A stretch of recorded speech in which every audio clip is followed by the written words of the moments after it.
with the physique of a heavyweight weightlifter, blonde and simple-minded.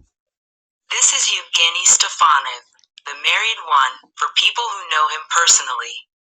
He prefers the company of his friends from the Geo-Malev district in Sofia, drinking rakija and discussing football matches. Discos and the offices of the insurance company SIC are foreign places for him, where he feels uncomfortable.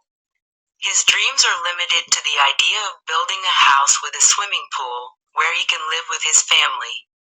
All these purely human habits and desires do not prevent him from being an incorrect pair for his business partners. He is also the person responsible for Poly Pantev's wet orders. Or fear.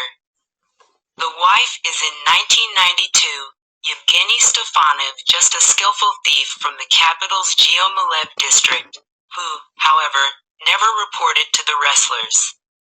They constantly harassed him because he was a very resourceful thief, but he was determined not to pay a percentage, says his friend. Polly liked his physique and fighting spirit. Both of them found kindred spirits in each other from the very beginning. Neither of them was a wrestler or any kind of athlete at all. Jenya was very big and Polly explained to him, "You can't be a thief. Just look at how you look. You should be a scarecrow." During this period, however, trouble broke out with the priest and Polly and Jenya hid for several months in Serbia.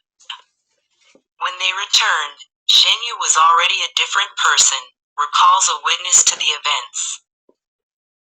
He spoke in a lower tone of voice. He began to speak like a simpleton. He dressed differently. Polly explained to him that victims should not be beaten, but tortured. When you beat them very often, they start to get used to it and tense up. They should be afraid of you to death. Polly soon began to teach him to even use sexual violence on victims.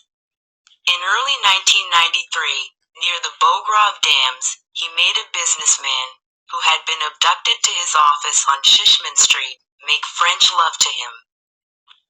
At that time, Dankina, Ganetsa and a group of very cunning thieves, who were already engaged in armed robberies and were ready for some risky actions, began to work for Jenya. Through Poli, Jenya made contact with the Vratsa group and the two gangs helped each other. The Vratsa people sent their people to kill in Sofia, and Jenya sent guys from the capital to their area. Stefanov ordered his men to clean up the Vratsa group's killers. Gradually, he entered this business very deeply. His attachment to Polly was eternal. It was as if he was chained to him. You wanted him to get away, but he couldn't. On the other hand, if he had the chance, he wouldn't. He simply couldn't live without him. When Polly ordered him to create a Cypriot organization, Jenya was simply horrified. His pure soul shuddered. Like any peasant, however, he quickly overcame his torments and in a year created a structure that no one had known before, this Zeleznet ERLEC. That's how it all started. His group was led by Ganeshta. He looked like an innocent boy who played football in the yard of the French high school every Sunday, but in fact he was a great car thief and a man who could get out of any situation. He ran fast both over short and long distances. There was no obstacle he could not overcome. He shot incredibly accurately. Below him stood Danklina and Besnika from Lukovic. The two of them were similar in only one thing: they were hungry and ruthless. Otherwise they were as different as earth and water. Danklina had married when he was 18, raised a large son and didn't care what crime he had to commit to earn a little money. He had extraordinary physical strength and no human feelings. He didn't recognize authority. The madman was the biggest careerist among them. He wanted to get into the organization somehow and make a career. He was relentlessly striving for a higher position. He was also a good shot and didn't care at all whether he was facing a policeman or any other opponent. The other two came from Shervin Bryag. There, without. The little guy had been around since the world was created. The gangster had just gotten fired, and for 5 leva he could kill anyone he met. On top of that, he was a great gunman. The bastard was also a good shot. However, he had one drawback: he was a drug addict. He compensated for this with his exceptional observation and ability to act meanly when you least expected it. These people were destined to become a myth in the underworld. Jenya's group didn't give a damn about the big bosses at all. They weren't interested in them at all. It was more important for them to have some kind of job to feed their families or to fill their pockets with money. They usually carried out routine orders, cut off the ears of guilty dealers, beat up misogyny, carried out punitive operations of all kinds. They treated Jenya friendly because he gave them bread, but they didn't consider him their boss at all. They had more respect for Polly, even though they had only seen him a few times.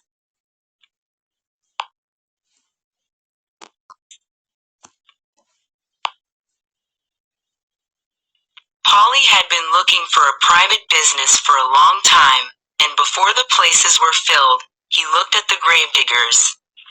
100% of them were gypsies.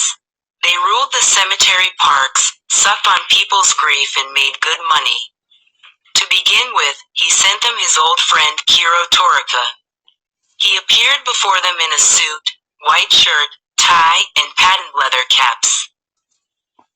"Gentlemen gypsies," Torika began his speech, "I suggest that from this moment on you work for us. You will give us 40% and we will protect you." "What gentlemen? Let's fuck you." "Fuck you," the braziers shouted. Polly, of course, didn't leave things there. She immediately ordered Jenya to shake down a group of gypsies. "How much do you give?" the Dangalak asked him. "Well, we agreed on 5,000, but I wouldn't pay that much for a barbecue." "What do we do then?" 1,000 marks is enough." The wife was not a bloodthirsty person and did not want so much blood, even if it was gypsy blood. He decided that 2 braziers would be enough. His morons went around all the cemeteries in Sofia. Everywhere was bustling with people. Only on the 3rd visit did they find 5 Roma finishing a monument and feasting on what their grieving relatives had left behind. "Ese stroite naredi im besnica." The gypsies stood up with trembling legs, and when they saw the machine guns with their butts extended, they completely lost their minds and were speechless. "We're working for you, bro. Just don't hang us." "Dig a grave," Dankina ordered. "Baka, you used to sing at weddings. I want you to sing a ballad on these braziers so they'll remember us in the afterlife. Sing it so that even the gravediggers will cry." And the Bakata really sang. Then they shot 2 of the gypsies, and their comrades obediently buried them. The Ghanaians group was not at all bothered that they had seen their faces. None of the other 3 Mongols would speak. Polly was extremely pleased after the murder of the gypsies. Not so much because of the undertaker business he got right away, but because Jenya had finally come up with a scheme and decided to take responsibility. This had been part of his plans for a long time. His position as a boss no longer allowed him to participate in petty crimes. If a major murder came up, he would, of course, intervene personally. But going after petty people and some stinking braziers was not his thing at all. Maggio was pleased too. On his right hand he kept by-mile for serious cases, on his left hand Polly would summon, even without informing him, the lighter ones. He himself neither ordered nor participated. The organization's interest. Sex games and fireworks. The first serious clash between Jenya's people and the notorious Nizhbar resident Dimitar Zhelyazkov, Mityo Okite, took place in 2001. Novak Kupanov has a very dark reputation as a cruel and perverse type. The name of the Burgas-born lieutenant causes tremors among the underground circles of Burgas, especially among the competition of Dimitar Zhelyazkov Okite. Novak Kupanov became famous in the southern Black Sea region a few years ago, when Okite entered into an open duel for the redistribution of drug territories with the no less famous drug lord from the capital, Evgeni Stefanov, Jenya. In May 2001, Ochi and his most loyal associates from the Nizhbar Pomori gang, Yordan Drosov the Black and Stoyan Pei Gypsa, kidnapped 23-year-old Daniel Midanov and 21-year-old Petr Mandrov from Sozopol. The two were among Yevgeny Nev's men. Stefanov and distribute his drugs in the area of their hometown. However, they allow themselves to attract several of Mityo Okite's Burgas Street drug dealers to work for them. The retaliation is not long in coming and causes a real shock in the underworld with its ostentation and cruelty. Sozopol residents are beaten and raped, and Okite acquires another Volkswagen car with Sofia registration, after Petr Mandrov gifts it to him. An investigation has been opened into this case. Yordan Drosov Chernia, Stoyan Panev, Gypsa, Veselin Vasilev and Lakazar Dimitrov have been arrested, and Mityo Okite has been declared a statewide wanted person. In September 2001, the Nizhbar District Prosecutor's Office dropped the case against Okite and his men. The reason was that Midanov and Mandrov withdrew their statements, suddenly suffering from amnesia and not remembering who exactly raped them. Also in September 2001, another Jenya's dealer, 22-year-old Koicho K, was beaten and raped in Burgas. This time, the incident was filmed. The photos were not found until late April 2002 in the car of Lakazar Dimitrov, who was one of the defendants in the discontinued case of the abduction and rape of Sozopol residents Midanov and Mandrov. 22 photos develop a shocking plot with the rape of the unfortunate dealer. Ka Koicho, as in the perverse punishment, the most active are again the people of the eyes, Novak Kupanov, Tonko Tonchev, Radoslav Yanchev Panev, Gypsa, and Yordan Drosov.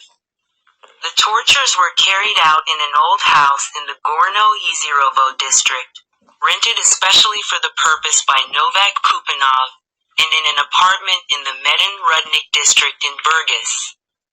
Because of the discovered photos, the case for the kidnapping of Daniel Midanov and Petr Mandrov was renewed retroactively from April 1, 2002, and Mityo the Eyes was again declared wanted, and at the end of July 2002 he surrendered voluntarily. He spent some time in pre-trial detention, after which he was released on a cash guarantee of 2,000 leva.